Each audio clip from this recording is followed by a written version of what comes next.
Prijazen dober večer vsem na ta naš 143. Zoom, kjer širimo znanje in spreminjamo življenja. Danes k temu, kar ste videli, me je navdihnilo ali pa navdahnilo, ali pa kako, če bi kako drugače rekel, ko je predsednica društva, ki je na srečo tudi moja soproga, pregledala vso vsebino, odpravila vse tipkarske napake, kolikor jih je lahko, ker jaz bolj vsebino gledam, pa mi pa ona kakšno v našem poročilu, kakšno tipkarsko napako odpravi, a ne. In seveda jaz sem potem malo zaspal in mi je pustila listek na tem našem poročilu, in mi je takole napisala: ljubi, dobro si naredil, čestitam, odlično, me je pohvalila in potem je naredila pripis. Le ljubezen, ki jo dajemo, nam ostane in nas osrečuje. In meni je naredila čudovit dan. Le ljubezen, ki jo dajemo, nam ostane in nas osrečuje. Kaj lepšega.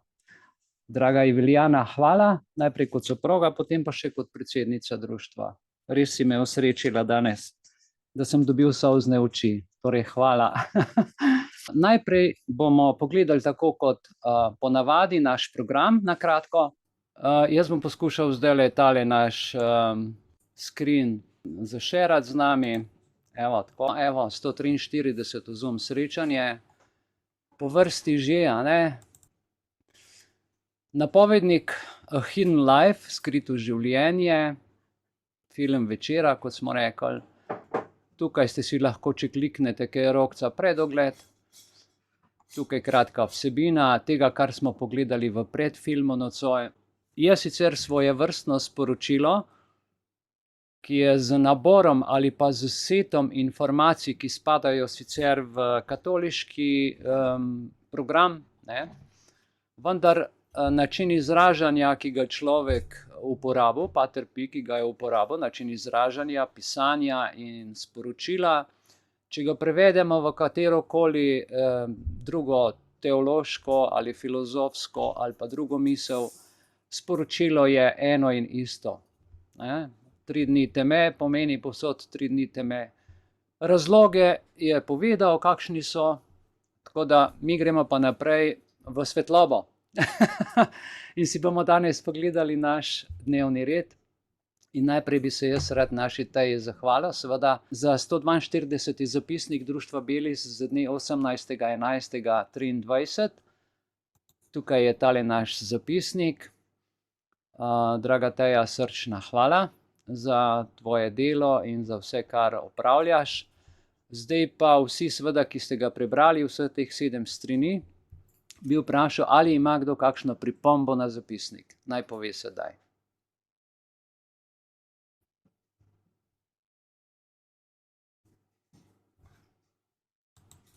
Hvala, pomeni, da ni pripombe na zapisnik. 142. zapisnik Društva Belis z dne 18. november 2023 je torej sprejet brez pripomb. In tudi tega bomo postavili v naš večni arhiv.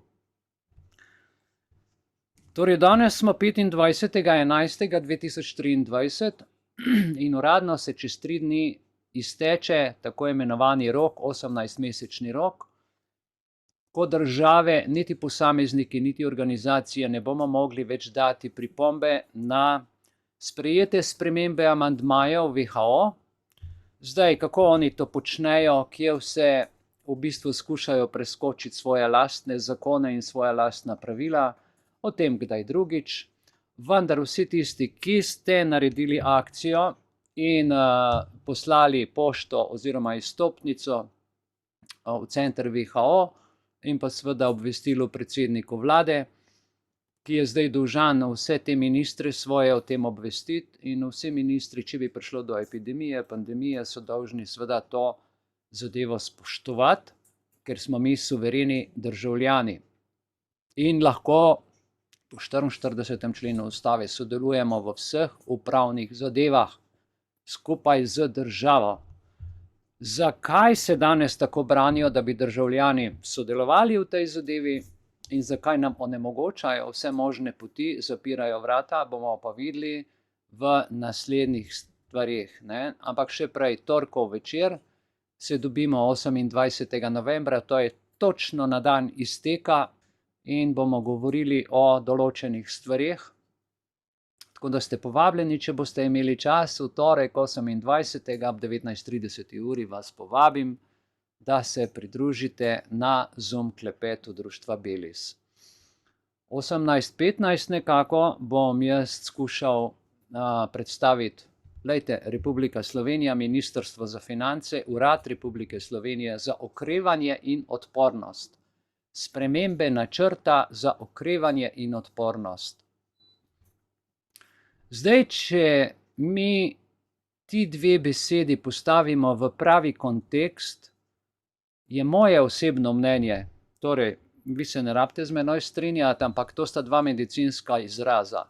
Okrevaš po bolezni, odporen si pa, če zdravo živiš. Vprašam vas, kakšno zvezo ima ta načrt s politiko, z ustavo in z našim družbenim življenjem, kot ga poznamo. Si bomo skušali odgovoriti potem v navedbo teh projektov. In veste, mi smo pred enim mesecem govorili o načrtu za okrevanje in odpornost. In še prej, mislim, da že ene 3-4 krat. In poglejte, zdaj so naredili spremembo načrta. Kje so spremembe načrta, zakaj so nastale spremembe načrta, kakšni so izgovori in kaj se pravzaprav dogaja, bomo skušali v globino pogledati. In pri implementaciji načrta tega za okrevanje in odpornost bomo ugotovili najprej, kaj to je, kako se implementira in kako v bistvu vpliva na naša vsakdanja življenja. 19 pa 15, upam, da bom prišel s tematiko skozi, bo Iveljana imela o odkritosti in poštenosti, ki sta temelja za boljši svet. Tako da se že pripravlja. Filmski večer 19:45, Skrito življenje, o tem smo že povedali, upam, da ste si prebrali kratko vsebino, ki je povzeta tukaj. V razširjenem pregledu programa pa seveda piše tudi kaj več. No, to je zdaj razširjen program, ker so tudi druge stvari bi želel z vami podeliti še teh par minut. To se pravi 28.11. smo rekli, je zadnja možnost, da pošljete do 23:59, seveda pismo so tudi nočne pošte. Tukaj je članek iz Dela, ki so ga naši tudi revolucionarni ljudje napisali, zelo dobro, kako kar spreminjajo mednarodne pravila, mednarodni pravilnik zdravstveni. A veste, ta pravilnik je pravilnik, to nima nobene veze z zdravjem. To je pravni priročnik za zapiranje ljudi, za onemogočanje gibanja, za natikanje mask, za zatiranje družbe in za uvajanje družbenega nadzora. To je mednarodni pravilnik, zdravstveni pravilnik. To je pravna knjiga, ki nima res nobenega stika z tem, kar bi moralo biti in kar WHO v začetku pred mnogimi leti tudi predstavljal, kar je pred časom ena naša članica čudovito povedala. Ta plemenita ustanova je izgorela in sedaj je na tem pepelu zdaj vstal nek drug korporacijski sistem, zasebne interesi in pa čudne stvari, ki se dogajajo, ne. No, tukaj smo dali od prejšnjega tedna še kopijo tega filma, kjer se splača pogledati. Torej, to je uradnik, ki je 8 let vodil sektor za epidemiološko okrevanje in v tej zadevi pove vse, kdo je WHO, kaj je, ker je bil sam notri in tukaj iz prve roke razloži. Torej, Vlada Republike Slovenije, vidite, Svet Evropske unije odobril spremembe slovenskega načrta, ki ga je vlada vložila že lansko leto.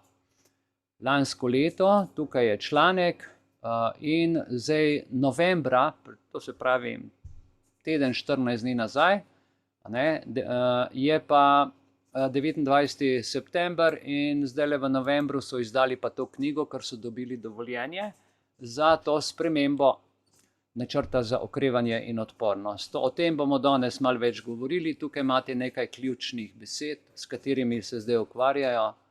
In če tole vtipkate v Google, boste dobili čude stvari in tako naprej. Seveda bi vas ob tem rad opozoril še na ta video tukaj, ki je natančno pove, od kje prihaja načrt za okrevanje in odpornost, da je to pravzaprav podjetje, ki prevzema v last kompleten svet, kompletno življenje, eno zdravje, vse organizacije, v bistvu je v ozadju mafija, pa ne kakršnakoli, pač pa bančna mafija. In zato tukaj gori, poglejte, piše Vlada Republike Slovenije in sicer tukaj smo napisali Ministrstvo za finance, a ne? Ministrstvo za finance, in tukaj na začetku, evo, tlele, gledajte, tudi pri nas, a ne? Ministrstvo za finance. Mal čuden, pomeni, da je vse na financah, gre za finančni reset. Ne gre za zdravje, ne gre za državljane, gre za finančni reset in za omejitev prebivalstva. Potem pa takole naprej. Veljana bo tukaj o odkritosti in poštenosti povedala nekaj besed, kakšno je trenutno stanje in če bi se ti dve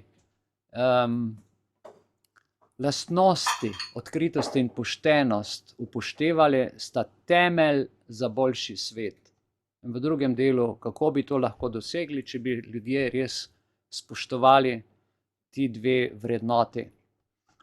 Film si bomo potem pogledali proti večeru.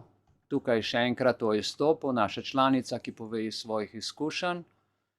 In pa prijeli smo pismo člana društva Belis, vsak dan je nov dan. Nekdo je rekel, da lahko sanjamo ob ustanovitvi Slovenske republike, države, in nekateri še kar sanjajo. Mi pa pravimo, vsak dan je nov dan, soncem razsvetljen in poln življenja. Živimo ga. Splača se prebrati tole sporočilo našega člana, torej srčno se mu zahvaljujem za to globoko misel, za te globoke besede in vsa ta spoznanja, ki jih je podelil z nami.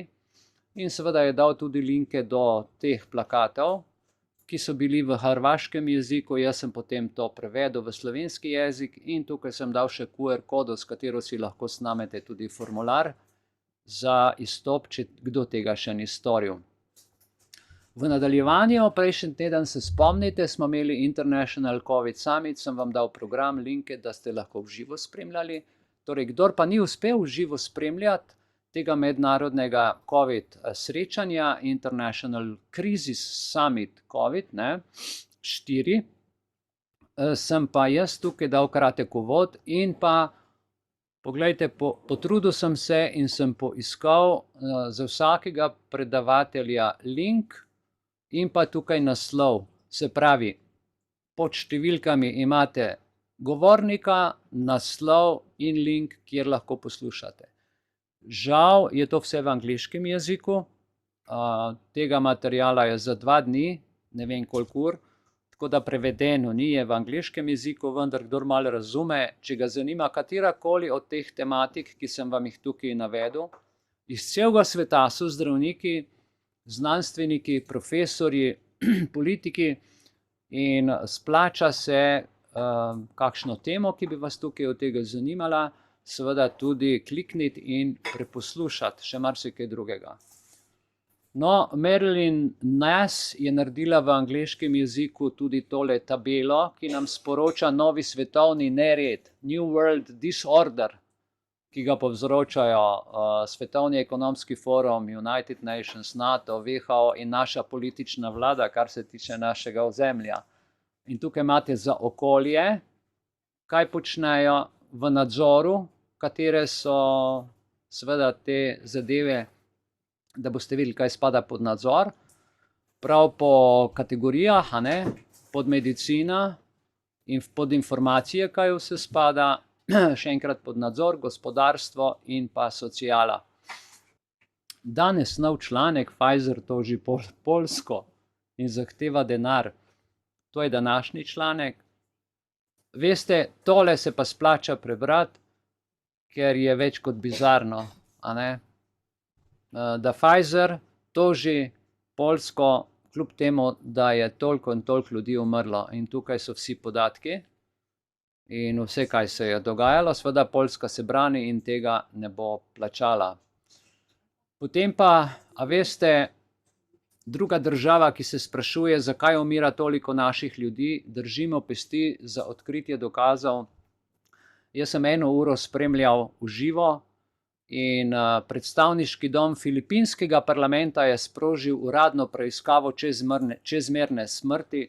Ugotovili so zdaj, ko so se zadeve malo umirile, da je samo v letu 2021 umrlo 262 tisoč ljudi. V enem letu, 2021.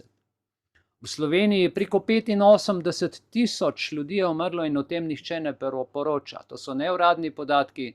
Želim, da me kdo popravi in da mi predoči uradne podatke v Republiki Sloveniji za 20, 21, 22 in 23, koliko Slovencev je odšlo v nebesa. 85 tisoč je najmanjša številka, kar jo je možno izreči. Menim pa, da celo več in se še kar dogaja. Pospešeni raki in tako naprej. Tukaj imate posnetek, lahko poslušate, kako so razpravljali v filipinskem parlamentu. In pa naprej seveda vse ostalo že poznate, so pa posnetki od naših prejšnjih srečanj.